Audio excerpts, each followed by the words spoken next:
Amin ya rabbal alamin. Okay. Saya yakin suara saya didengari sampai ke sana. So biasa kalau tanya so kata dengar. Dengar kan? Dengar. Okay.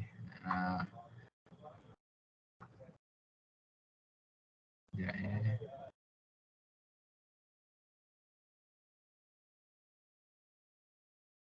Okay. InsyaAllah.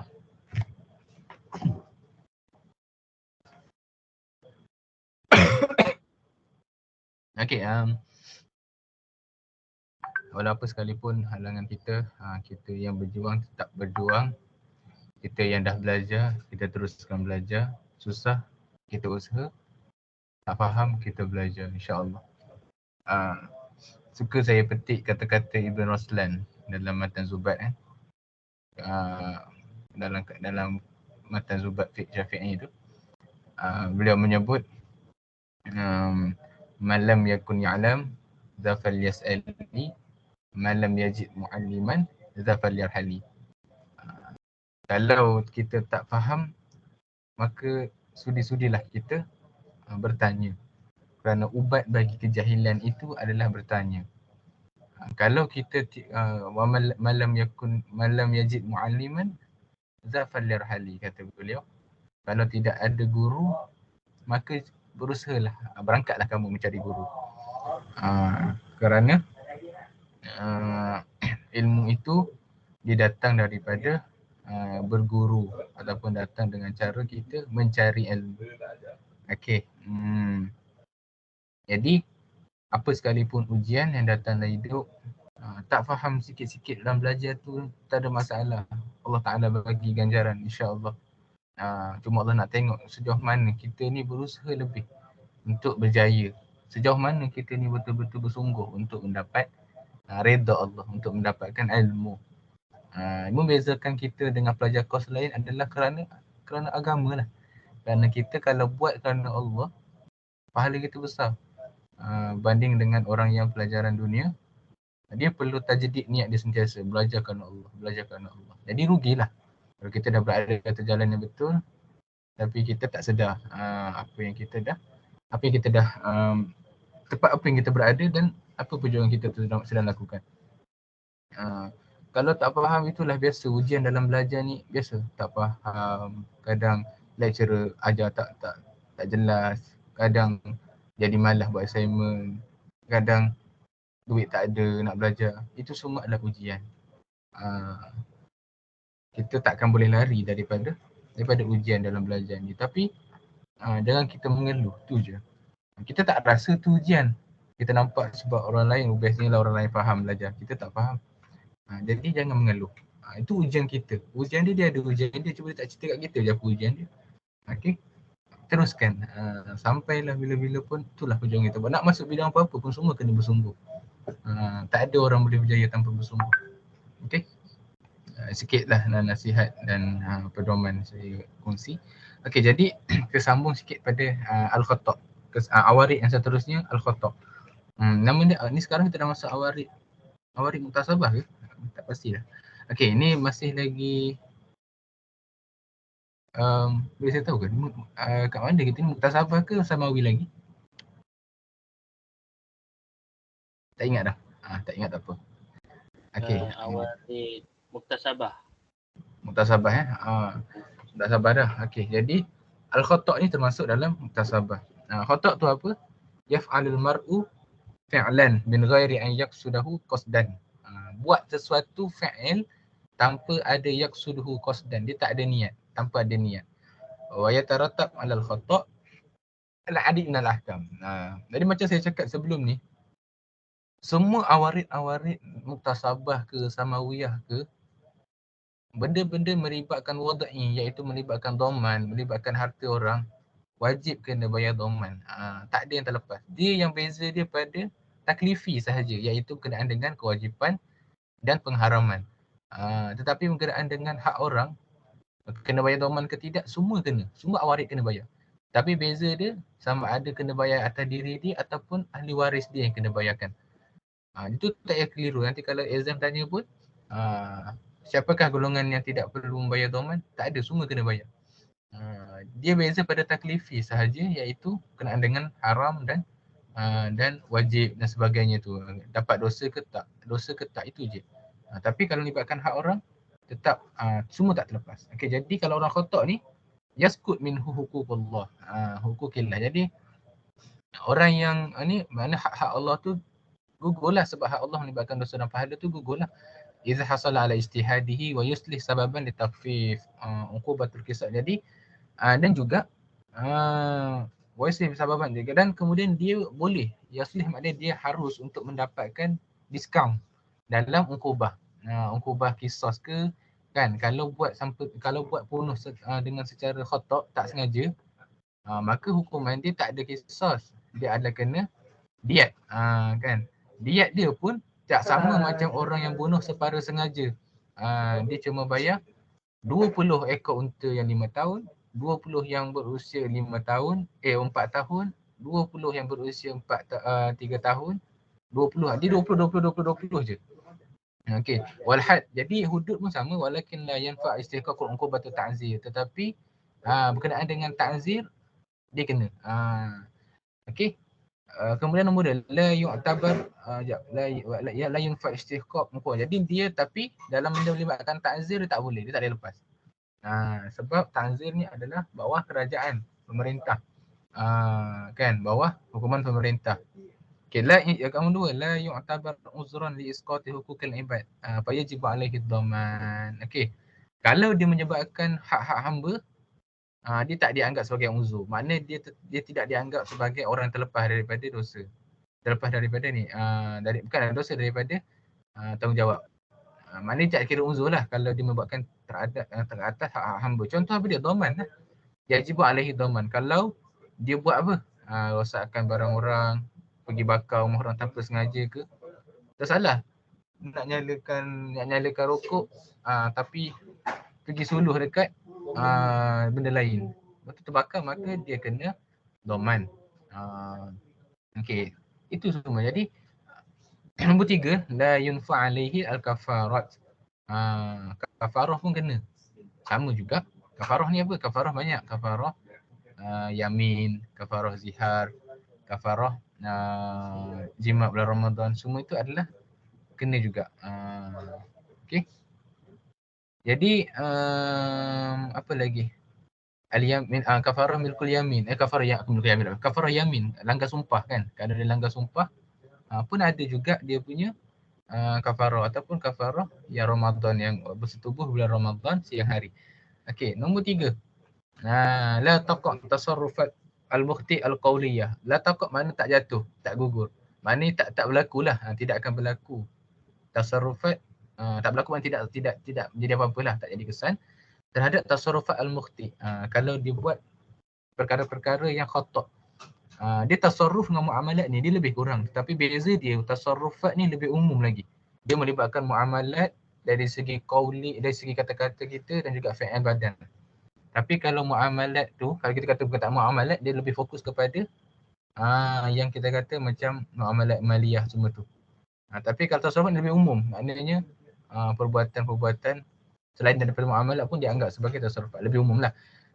Al-qauliyah maknanya, qauliyah apa dia? Qauliyah maknanya benda meluk kata-kata lah. Kalau dia ceraikan isteri tanpa sengaja pun tidak jatuh cerai. Tetapi kalau main-main, tak ada niat pun dia jatuh. Dia beza antara tersalah dengan tak ada niat. Kalau tersalah, tak jatuh cerai.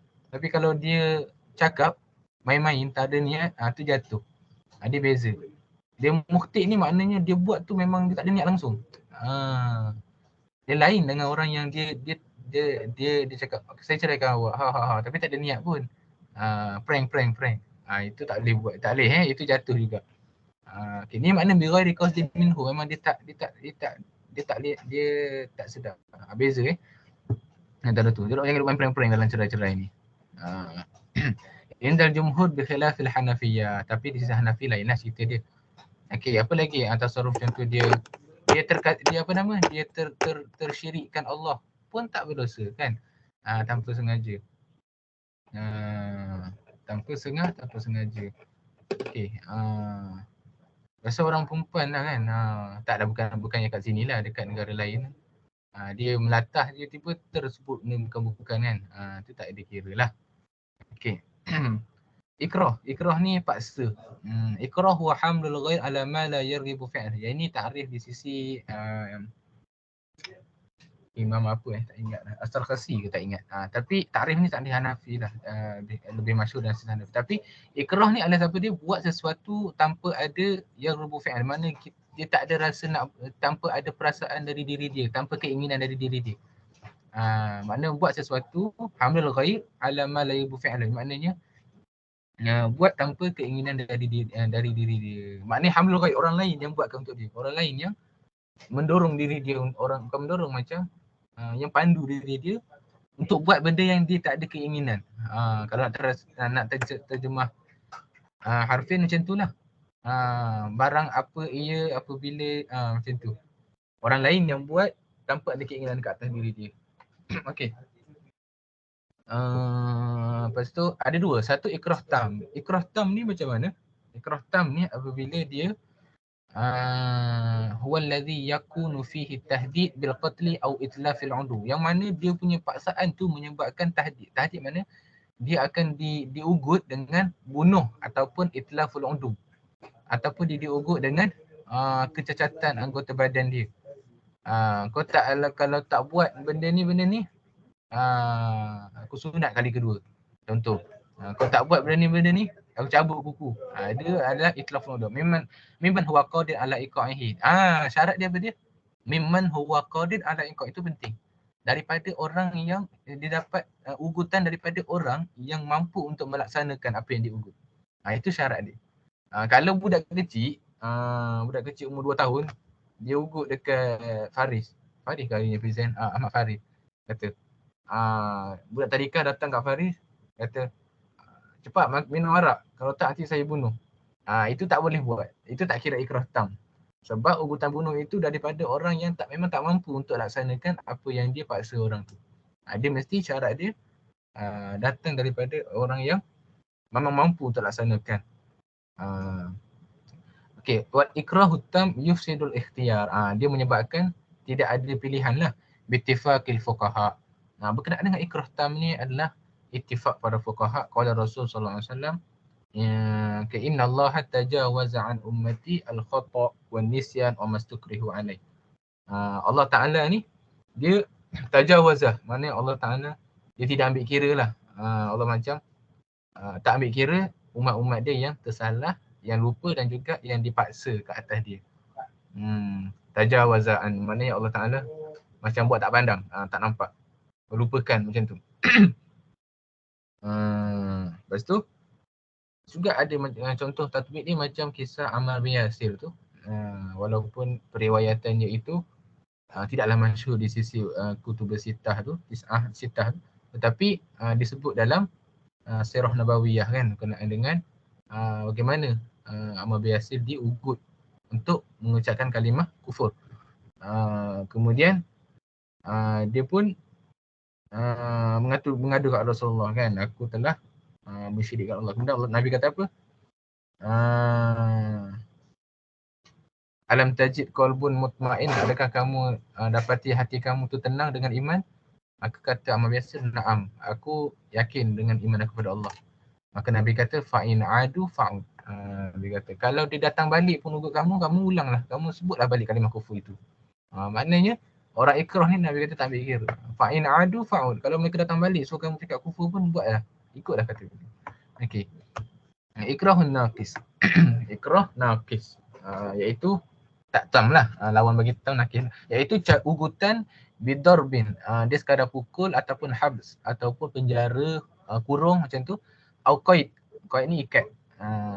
Wa nahwaha wa takhtalif atharu ikrah bi ikhtilafil ashkhas. Yang mana ikrah naqis ni dia berbeza kesan dia mengikut individu.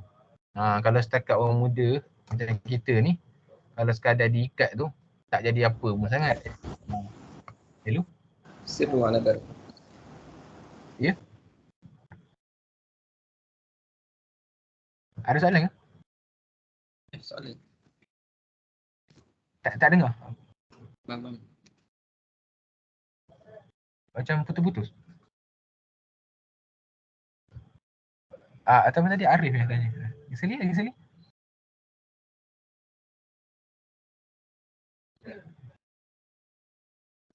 Oh, dah hilang dah. Alamak, gaib lah. Okey. Tak dengar tadi, dia macam bunyi putus-putus. Okey, tak apa. Kita salah buka mic. Okey. Jadi kembali semula. Fa inna mi'yar ikrah mi'yar nafsi madi yastandu ila ma ila apa tu? Ila ma qama fi nafsi mukrih ma'an nazar ila zurufil mawdi'iyah allati ada. Okey, jadi maknanya ikrah nakis ni dia bersifat nafsi madi, makna mengikut individu tersebut, ikut diri seorang individu tersebut. Benda tu bersifat madi, physically, tengok fizikal dia macam mana. Yastanidu ila ma qama fi nafsil mukrih, berikutan apa yang datang daripada mukrih tersebut. Jadi yang kita nak bahaskan adalah dekat yang nakis ni. Yang dekat nakis ni. Kalau yang tam tadi ittifaq ulama kan, tapi dekat nakis ni perbahasan dia sebabkan dia berlaku berbeza mengikut individu, maka wal ikrahu nakis la yunafi at-takalif asy-syar'iyyah. Maka kalau ikrah nakis ni, kalau setakat kena pukul, kena apa semua tu, maka tidaklah dapat menggugurkan taklif-taklif syar'i. Taklif tu apa? Taklif tu yang benda-benda melibatkan dosa dan pahala tu. Okey, wa taqdir li hadzal nau' mahallul ikhtilaf bin fuqaha. Tu saya kata dalam menetapkan jenis yang ikrah nakis tadi ini, maka dia adalah khilaf di kalangan para fuqaha. Ada berlaku perbezaan di kalangan para fuqaha. Okey. Kita tengok ada hadis bawah tu, hadis atas kaki kata apa tu? Apa tu? Okey, tak apa, tak ada. Hadis pun tak ada tu. Okey, kemudian seterusnya. Oh lagi. Okey, al-mahkum bih. Oh, baru masuk ke mahkum bih. Mahkum bih apa dia? Mahkum bih adalah hukum dia lah. Hukum yang lahir ke atas mahkum fi. Kan? Mahkum fi tu adalah dia perbuatan individu tersebut. Mahkum bih adalah hukum yang dihukum ke atas dia. Maka al-mahkum bih ialah samarah. Samarah maknanya hasil, kesan daripada sesuatu khitab tersebut. Bila Allah Ta'ala kata aqimu, maka samarah dia apa? Apa hasil dia? Maka wajib. Itu adalah samarah. Ataupun hukum syar'i al-muta'alliqatu bil hukmi taklifi wal hukmi al-wada'i, iaitu atau bahasa lain kita kata hukum syar'i yang berkaitan dengan hukum taklifi ataupun hukum wada'i. Ni kena jelas betul-betul. Siapa yang pernah dah pernah masuk daurah waraqat, matan waraqat ke, biasa benda tak ada masalah lah. Okey, jadi berkenaan dengan hukum taklifi dan wada'i ni, taklifi tu apa? Hukum taklifi ni, sebelum saya cerita yang orang saya cerita dulu, taklifi ni adalah benda yang melibatkan dosa dan pahala. Dia melibatkan dosa dan pahala. Hukum wada'i melibatkan dia melibatkan penentu kepada sesuatu kewajipan tersebut. Maknanya antara taklifi dengan wada'i, siapa yang datang dulu? Maka yang datang dulu adalah hukum wada'i. Maka contohlah datang Al-Quran berkenaan dengan aqimus solah, dirikan solat.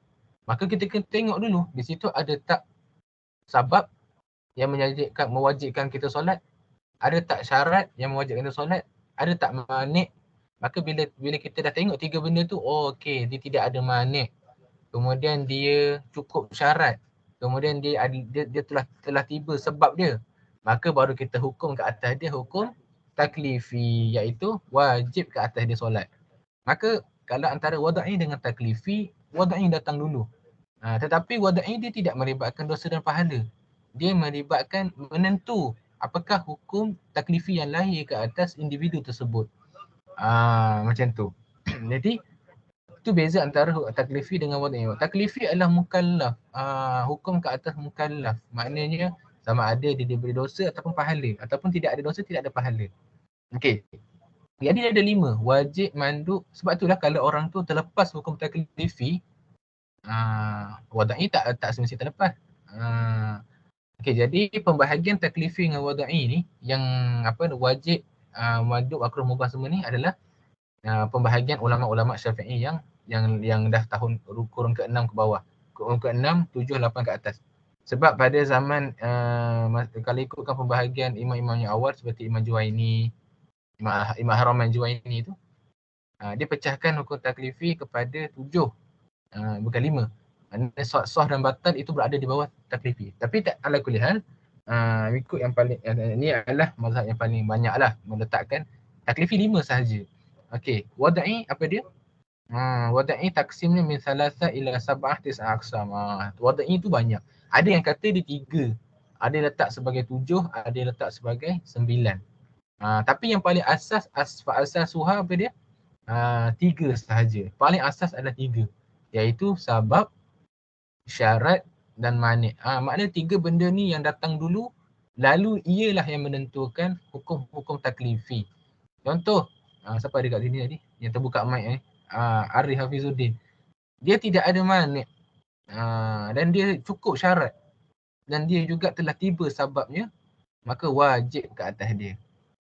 Tapi ada sister kat sini, dia cukup syarat, cukup sabab, tetapi ada mani', hadas besar, sedang haid. Maka dia menentukan dia punya taklifi menjadi haram untuk dia solat ataupun tidak wajib ke atas dia solat. Okey. Wa mulhiquha arba'ah wa hiya as-sihah wal fasad wal batan. Jadi mulhiquha apa dia? Mulhiquha maknanya yang akan datang bersama dengan 3 ni adalah 4, iaitu sah, fasad. Fasad ni dan batal ni sebenarnya sama. Tetapi kadang-kadang ada beberapa bab dalam fiqh dia berbeza penggunaan batal dengan fasad. Rukun, masa 4 benda ni adalah lahir daripada sabab, syarat dan mani', maka yang datang dengan ni adalah ni. Contoh, bila orang tu solat cukup, telah tiba sabab dia, cukup syarat dan tidak ada mani', maka automatically sah. Bila dia cukup syarat, cukup sabab tapi ada mani', automatik akan jadi fasad ataupun batal. Okay, kemudian lain pada ada ar-rukun. Jadi 4 benda ni adalah yang datang bersama dengan sabab, syarat dan mani'. Yang mana dia yang datang bersama dengan dia. Okey. Jadi apa beza fasad dengan batal ni kalau ada yang bertanya? Fasad dan batal ni sebenarnya istilah yang masyhur di sisi, kalau di sisi mazhab jumhur yang lain tidak ada beza. Fasad dan batal benda yang sama, tetapi di sisi Hanafi, fasad ni dengan batal dia dibezakan tentang penggunaan dia pada beberapa perkara. Contoh macam dalam nikah. Nikah perempuan yang tidak ada wali di sisi mazhab Hanafi sah. Tidak batal tetapi fasid, iaitu bila kata fasid, akad dia tu sah. Maknanya dia tidak kira zina kalau dia bersetubuh, tetapi dia kira berdosa sebab ada kecacatan dalam syarat. Begitu juga dalam jual beli. Jual beli yang fasid ni, dia maksudnya dia cukup syarat, dia sah. Tetapi dia ada sedikit khalal, ada sedikit ketidakcukupan syarat pada, macam ada syarat-syarat yang sedikit rosak. Contoh macam budak tu tak balik lagi dan sebagainya. Jadi itu maknanya kata perempuan nikah tanpa wali di sisi mazhab jumhur kan kata tidak sah.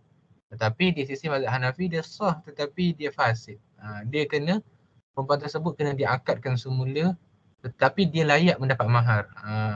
Itu adalah apa pun itu adalah khilaf. Okey, jadi wama ikhtilafuhu al-usuliyan isnan wa huma al-azimah wa rukhsah. Tapi ikhtilaf, tapi yang lagi dua iaitu azimah dan rukhsah ni ada khilaf dengan para ulama, adakah di bawah wada'i ataupun tidak. Azimah dan rukhsah ni.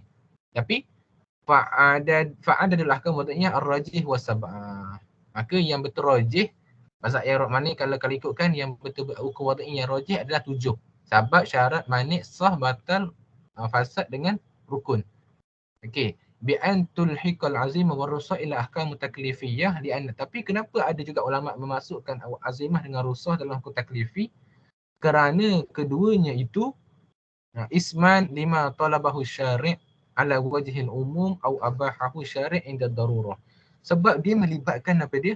Dua nama yang dua perkataan ini biasa digunakan apabila tuntutan syari' itu menunjuk kepada wajhil umum. Bila tuntutan syari' itu ke atas umum ataupun kadang-kadang menunjuk kepada keharusan diberikan oleh syarak ketika darurah. Okey, jadi sebab azimah dengan rukhsah ini juga satu tuntutan. Contoh azimah. Azimah tu apa? Azimah adalah hukum yang secara asal ibtidaiyah seperti mana takrif Imam As-Sarkhasi. Makna apa tu? Al-azimah adalah satu perkara aslu tasyri' ibtidaiyah al-asliyah. Ia bersifat umum. Bersifat tidak ada pengecualian. Maka itu juga adalah pensyariatan, tuntutan. Maka dia dimasukkan sebagai wadai. Dan juga rukhsah itu berkenaan dengan keharusan yang Allah Ta'ala bagi bila darurah. Bila kita kata dia adalah suatu keharusan disebabkan oleh darurah, maka sebab itu menjadi juga hukum dia sebagai hukum wadai. Sebab itulah azimah dengan rukhsah setengah ulama kata dia adalah hukum yang berada di bawah wadai. Sebab kenapa? Kerana azimah itu adalah satu tuntutan syarak apabila kita berada dalam situasi yang umum. Dan juga rukhsah adalah satu tuntutan syarak memberi keharusan apabila kita ada darurah. Maka dia juga termasuk di bawah. Tapi ada pun khilaf ulama, dia kata ada ulama kata tak masukkan, tak payah. Tidak masukkan. Ada ulama kata kita masukkan bawah dia. Tapi yang rajih adalah tidak memasukkan sekali. Okey, boleh dia agak pening-pening sikit tapi insya-Allah lepas 2-3 hari nanti dia makin faham. Nak tanya dengan tak tanya. Setakat saya belajar lah daripada sekolah rendah sampai sekolah menengah. Tak pernah lah kalau saya tanya soalan ada orang gelakkan atau ada orang saya cakap bodoh apa, tak ada lah. Cuma kita bukan psikologi gitu. Malu lah tanya. Okey. Okey, tak ada soalan faham dah tu. InsyaAllah. Sebab dah 2 kali belajar kan. Saya ni dah orang kedua dah terangkan. Okey. Hukum taklifi. Okey, hukum taklifi hukum wadai furu'atiyah. Dia ada bezalah beberapa perbezaan. Kita nak senaraikan perbeza dia. Hukum taklifi ni yatatallabu fa'li syai' aw tarkuhu aw ibahatu fa'lan wa tarkil munkar. Jadi hukum taklifi ni dia berkaitan dengan tuntutan fa'il syai', tuntutan untuk buat sesuatu ataupun dia berkenaan dengan tarkuhu ataupun tuntutan untuk kita tinggalkan iaitu haram ataupun tuntutan ibahah, tuntutan menunjuk pada harus kalau kita buat ataupun tuntutan menunjuk kepada tark ataupun tuntutan untuk bukan. Sorry. Ibahatul fa'il wa tark. Maknanya yang ketiga adalah tuntutan untuk kita buat ataupun tinggal. Harus untuk kita buat ataupun harus untuk kita tinggal. Jadi ada 3. Dalam hukum taklifi sama ada tuntutan untuk tinggalkan itu wajib ataupun kalau tuntutan itu tidak kuat kita kata tuntutan untuk buat itu sunat. Jadi terlalu fa'il syai' nama dia sama ada wajib ataupun sunat. Kalau tuntutan untuk tinggalkan yang tengah tu, kalau dia kuat dia jadi haram. Kalau dia tak kuat dia jadi makruh. Maka bawah tarkuh ada 2, haram dengan makruh. Ataupun yang ketiga, ibahatul fa'il wa tark. Harus buat dan harus tak buat. Itu bawahnya adalah harus. Maka 5 cukup. Macam tu. Jadi hukum wadai pula fala yufidu syai'an min dhalik id la yaqsud bihi illa bayanu maj'al syari' sababan liwujud. Jadi adapun hukum wadai fala yufidu syai'an min dhalik, dia tak ada tuntutan-tuntutan semua tu. Tak ada sebab dia yang menentukan tuntutan tadi. Sebab tu dia tidak la yufidu syai'an min dhalik, dia tidak ada segala tuntutan tadi kerana id la yaqsud bihi illa, kerana hukum wadai itu la yaqsud bihi, tidak bermaksud untuk menuntut sesuatu, tetapi dia menentukan sesuatu tuntutan. Illa bayanun ma ja'alahu syari' sababan liwujudi syai'. Melainkan hukum wadai itu je takrif dia. Ma ja'alahu syari' sababan, apa yang syarak jadikan sebagai sebab untuk wujudnya sesuatu ataupun syarat kepada sesuatu ataupun halangan kepada sesuatu liyu'rafal mukallaf mata yusbitul hukm syar'i. Untuk memberitahu mukallaf bila disabitkan ke atas dia hukum syar'i. Yalah. Contoh syarak jadikan lelaki itu baligh. Sebagai permulaan isbat ke atas dia hukum wajib solat. Ataupun syarak jadikan mencuri itu sebagai sebab isbat ke atas dia potong tangan. Maknanya wadai ini dia menjadikan satu sebab kepada sesuatu, syarat kepada sesuatu ataupun halangan kepada sesuatu. Contoh macam syarak menjadikan pembunuh itu mani', dia adalah halangan kepada dia mengisbatkan kepada haramnya dia mewarisi harta pusaka. Okey, itu perbezaan pertama. Yang kedua, berapa dah? Okey, lagi 15 minit. Al-mukallaf bihi fi hukm taklif amrun yastati' mukallaf fi'lahu wa tarku fa huwa dakhil hudud. Okey, kalau mukallaf, kalau hukum taklifi ni dia adalah suatu amrun yastati' mukallaf, suatu perintah yang mampu untuk mukallaf lakukan ataupun tinggalkan. Hukum taklifi adalah berkenaan dengan suatu suruhan yang mana mampu untuk mukallaf itu buat ataupun tinggalkan. Fahuwa dakhilun fi hududin qudratihi wa istita'atihi. Dan dia bernaung di bawah kata apa? Kemampuan dan keupayaan hamba tersebut.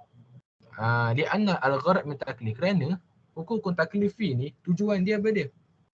Imtithalul mukallaf ma kullifa bih. Hukum taklifi ni tujuan dia untuk supaya hamba itu imtithalul mukallaf, supaya hamba tu dapat buat apa yang diperintahkan ke atas dia. Jadi sebab itulah hukum taklifi dia berkaitan dengan segala suruhan yang mampu untuk kita buat atau mampu untuk kita tinggalkan. Itu saya kata. Saya ni tak ada orang kata, kan ada orang biasa orang kata tak mampulah nak tinggalkan, susah nak tinggalkan. Dia tak mungkin susah.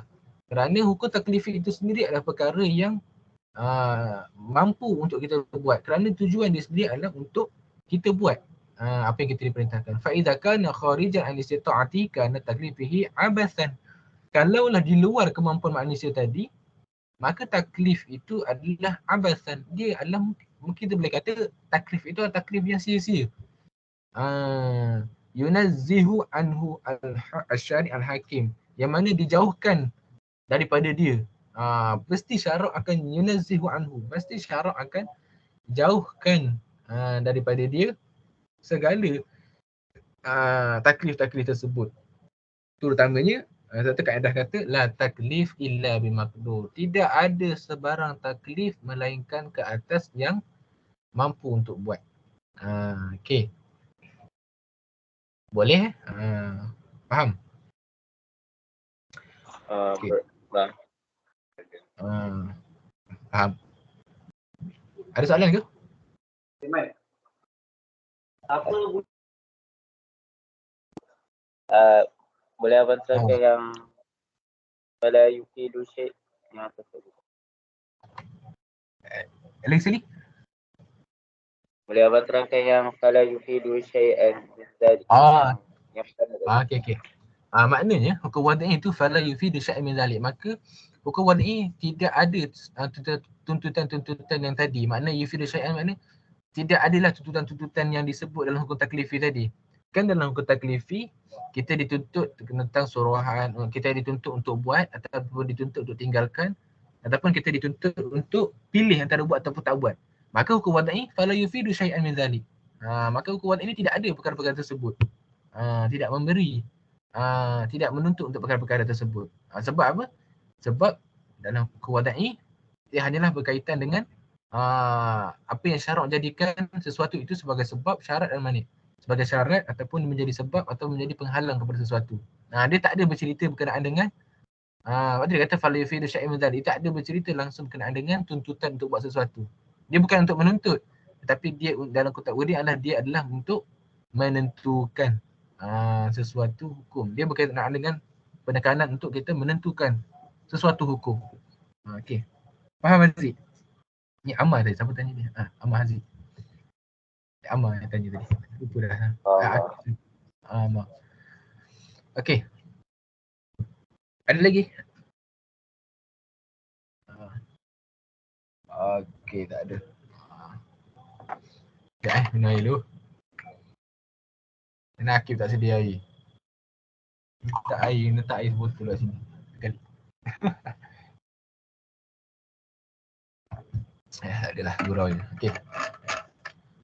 Itu adalah beza antara taklifi dengan wada'i. Bila orang kata taklifi, dia berkaitan dengan suatu tuntutan daripada Allah Ta'ala untuk kita buat sesuatu. Maka kesan dia apa? Kesan taklifi adalah kalau tak buat apa yang Allah tuntut, tak akan jadi dosa lah ataupun dapat pahala. Hukum wad'i pula cerita pasal apa? Cerita tentang apa yang menentukan sesuatu hukum tersebut. Kerana dia ada sabab, maka dia wajib. Kerana tidak ada manik, maka dia wajib. Maka kesan dia apa dia? Kesan dia adalah kesan hukum wad'i adalah bara'atul zimmah. Dia terlepas daripada tanggungjawab. Kalau buat, lepas daripada tanggungjawab. Maknanya dia dah tak perlu untuk buat kali kedua. Maknanya bila hari akhirat nanti, dia tak akan dipersoal lagi untuk berkenaan dengan ibadat tu sebab dia tak buat. Dia dah buat. Tapi berkenaan dapat pahala ke tak apa dia buat, itu adalah perbahasan hukum taklifi. Contoh macam orang curi baju untuk solat. Berkenaan dengan hukum wad'i dia lepas. Sebab dia sudah cukup syarat sabab dan manik. Dia tak ada manik. Dia buat tiga-tiga tu. Maka sah solat dia. Itu ada pahala tak? Itu wallahualam. Kerana pahala dan dosa adalah perbahasan tentang hukum taklifi. Sebab dia adalah tuntutan untuk buat. Macam tu dia nak beza dia. Okey. Jadi matlabul awal. Matlabul awal hukum taklifi. Okey, saya cuba habiskan dalam masa 10 minit. Tengoklah. Okey. Hukum taklifi adalah ma yaqtadi talabul fi'l aw al-kafu anhu at-takhir. Dia macam kita cakap tadi, sama je. Apa yang tadi makna menuntut untuk talabul fi'l. Talabul fi'l merujuk kepada tuntutan untuk buat, iaitu dua. Talabul fi'l, kalau dia kuat maka dia jadi wajib. Kalau tuntutan tersebut tidak kuat, dia jadi sunat. Ataupun al-kafu anhu, al-kafu makna tahan. Kita disekat untuk buat. Jadi kalau sekatan itu kuat, dia jadi haram. Kalau sekatan tersebut tak kuat, dia jadi makruh. Ataupun takhyir, kita diberi untuk pilih antara nak buat ke tak buat. Maka itu namanya harus. Wasummiya hadzal naw' bil hukmi taklifi li'anna fihi kulfatun 'alal insan. Kulfah mungkin betul kan kalau saya salah baca baris tu. Okey, jadi dinamakan sebagai hukum taklifi kerana fihi kullifa 'alal insan. Kerana kulfah ke apa bacaan dia? Khalifah, apa tak? Siapa yang tahu baca dia betul kan? Saya pun tak pandai sangat berbaris. Okay, jadi dinamakan sebagai hukum taklifi sebab dia berkaitan dengan tanggungjawab atas manusia. Tanggungjawab untuk apa? Tanggungjawab untuk kita buatlah. Wa in quwwatu talabi takhtalif fil luzumi wa adamul luzum. Jadi beza dia adalah quwwatu talab, wa in quwwatu talab takhtalif, tetapi kekuatan tuntutan tersebut berbeza. Saya cakap tadi.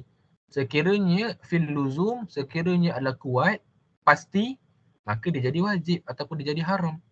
Wa adamul luzum, ataupun kalau dia tidak kuat, dia akan jadi makruh ataupun dia jadi sunat. Wa in kana talabul fi'l bil luzum, dia kata sekiranya talabul fi'l itu bil luzum, maka kana wajiban. Wa in kana talabul ghairul mulzim kana manduban. Kalau tuntutan untuk suruh buat itu tidak kuat, dia jadi sunat. Mandub, sunat, mustahab, apa lagi? Maksud dia sama je, tak ada beza. Wa kadzalika talabul fi'l, talabul kaf in kana mulziman fa huwal haram. Itu tidak begitu juga dengan tuntutan untuk tinggalkan. Kalau sekiranya mulzam ke mulzim saya rasa. Fa huwa haram, kalau kuat tuntutan untuk tinggal tu maka jadi haram. Kalau dia ghairu mulzim maka dia makruh. Wa amma takhir mawdu'uhu al-mubah. Tapi kalau takhir tak ada lain dah, dia mubah sahaja. Okey. Untung notanya dia punya spacing dia tebal betul. Okey.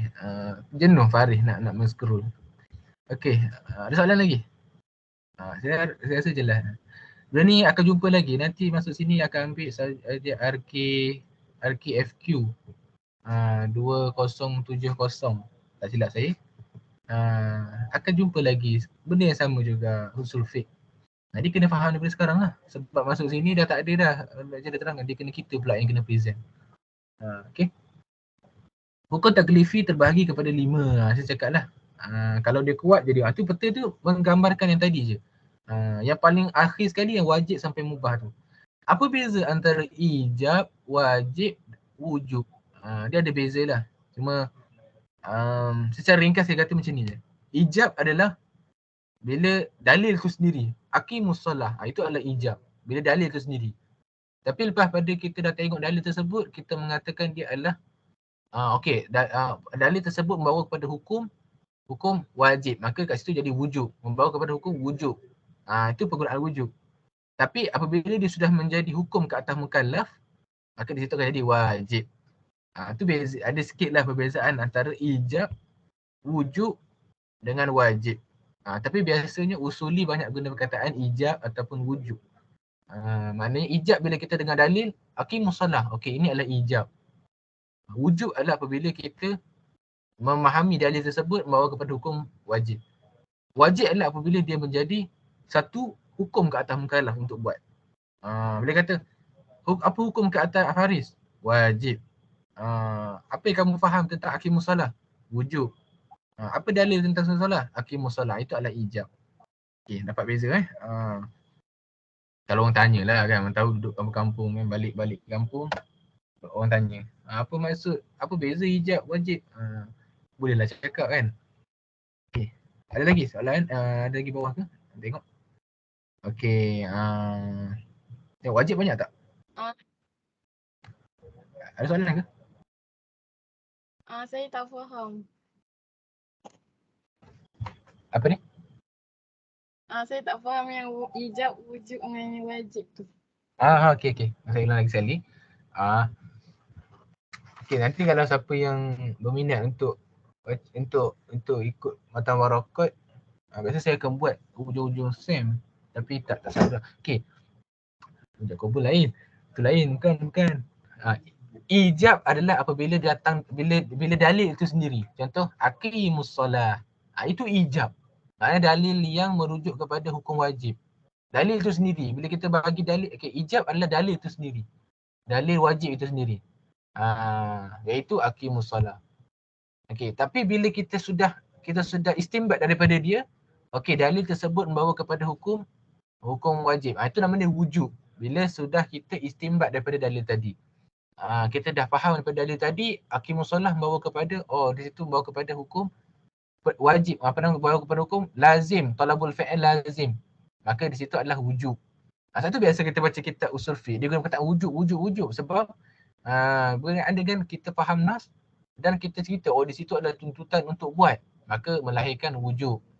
Bila kita dah jadikan dia sebagai satu hukum ke atas mukallaf, maka apa hukum dia ke atas faris atau ke atas individu? Wajibun alaih. Akan jadi wajib ke atas dia. Di situ kita guna perkataan wajib. Bila kita nak kata ke orang, bila kita nak hukum perbuatan tersebut ke atas mukallaf, maka kita akan guna perkataan wajib. Wajib kamu kena buat, wajib kamu kena cakapkan, wajib kamu solat, wajib. Maknanya bila kita nak hukum ke atas mukallaf.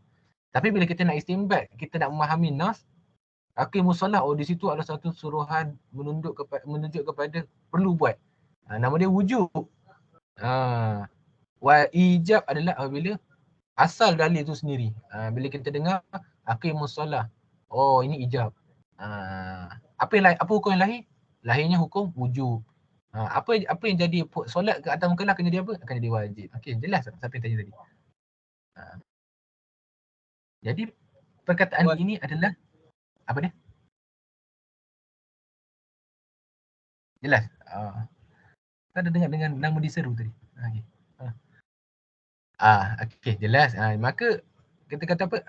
Biasanya usuli, orang-orang usul, kalau kita baca kitab-kitab usul, dia banyak guna perkataan ijab dengan wujub. Sebab orang usul fiqh, dia tidak membahas tentang perbuatan mukallaf. Dia cuma bercerita tentang cara memahami nas, cara membentuk hukum.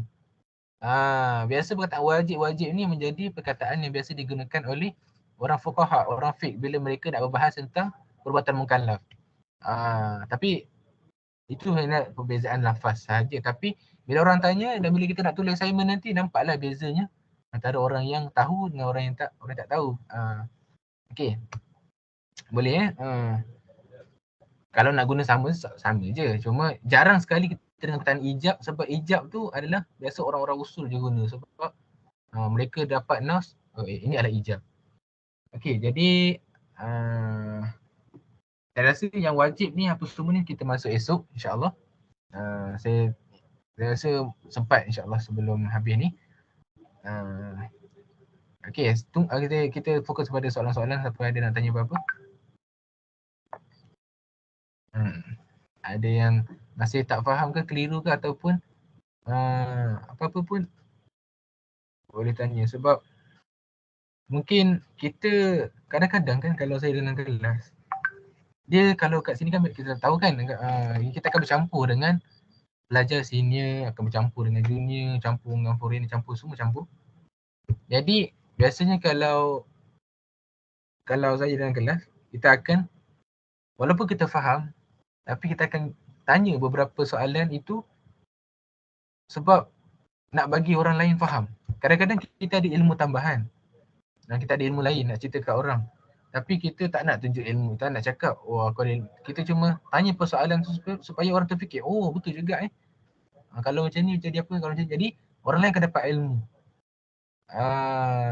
Sebab depan guru ialah kita tak boleh tunjuk, kita bukan tak nak tunjuk pandai, tapi melalui kita tanya soalan, kadang-kadang kita dah faham, dah tahu jawapan dia, cuma kita nak bagi kat orang.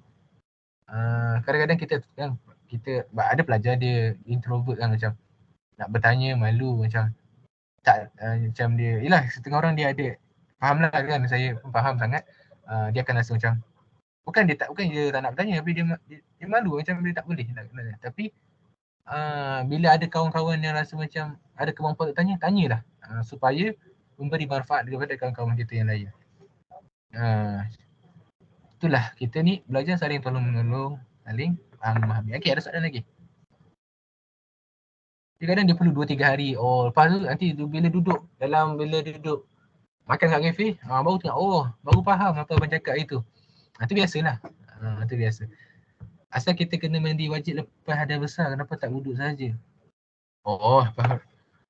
Okey. Satu sekali saya boleh kata sebab dia adalah perkara-perkara ta'abudi dan ijtihadi tauqifi. Benda-benda tauqifi, benda yang memang itu datang dari segi suruhan Allah Ta'ala. Memang itu datang dari segi syarak sendiri yang suruh, maka perkara ini pertama sekali dia adalah perkara ta'abudi dan tauqifi. Kita buat kerana itu adalah tuntutan daripada Allah. Sebab ada perkara-perkara dalam fiqh, perkara-perkara dalam agama ini, dia ada majal ijtihadi dan ada majal tauqifi. Tauqifi ni macam mana? Benda yang kita tak perlu nak fikir sebab dia apa, kita serah pada Allah. Tetapi ada benda-benda ijtihadi, benda yang kita boleh berijtihad. Iaitu kita boleh fikir apa sebab dia, apa illah dia. Sebab tu kalau kita nak bezakan apa itu sabab, apa beza sabab dengan illah. Sabab dengan illah kalau tengok sekali macam sama, tapi dia berbeza. Sabab adalah perkara-perkara yang kita tak boleh fikir munasabah dia. Macam yang Arif Yafizuddin tanya ni. Kenapa tak ambil wuduk je? Tak munasabah. Keluar hadas besar dekat bahagian bawah je. Kenapa kena mandi semua? Benda tu nama dia benda-benda tauqifi, ijtihadi, atau benda tauqifi ta'abudi. Kita buat dan sebab dia kita tak boleh nak fikir. Tak nampak munasabah antara keluar hadas dengan kena mandi. Tapi ada perkara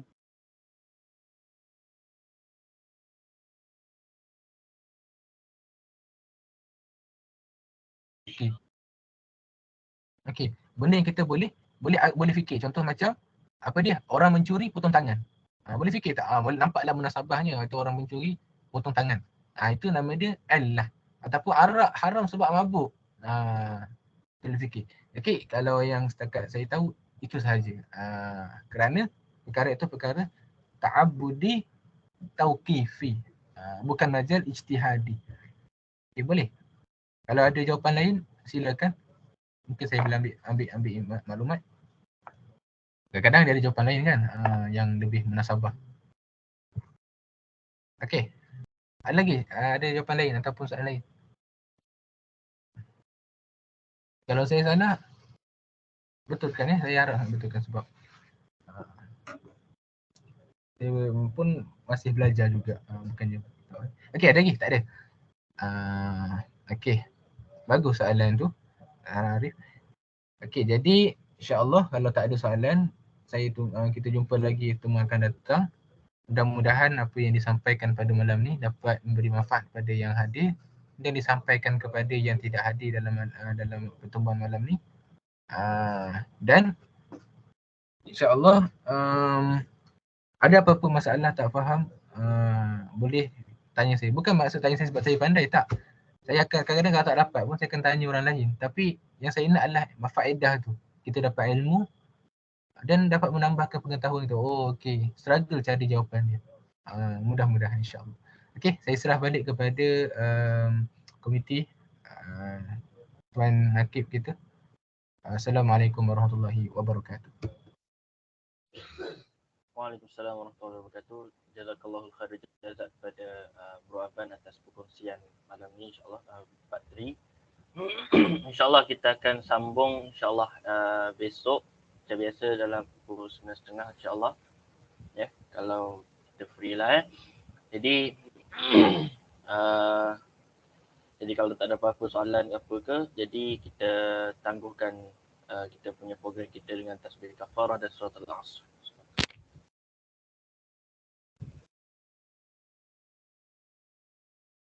Assalamualaikum warahmatullahi wabarakatuh. Waalaikumsalam warahmatullahi wabarakatuh. Okay. Syukran jazilan. Jazakallahu khair. Wa iyyakum insya-Allah. Terima kasih.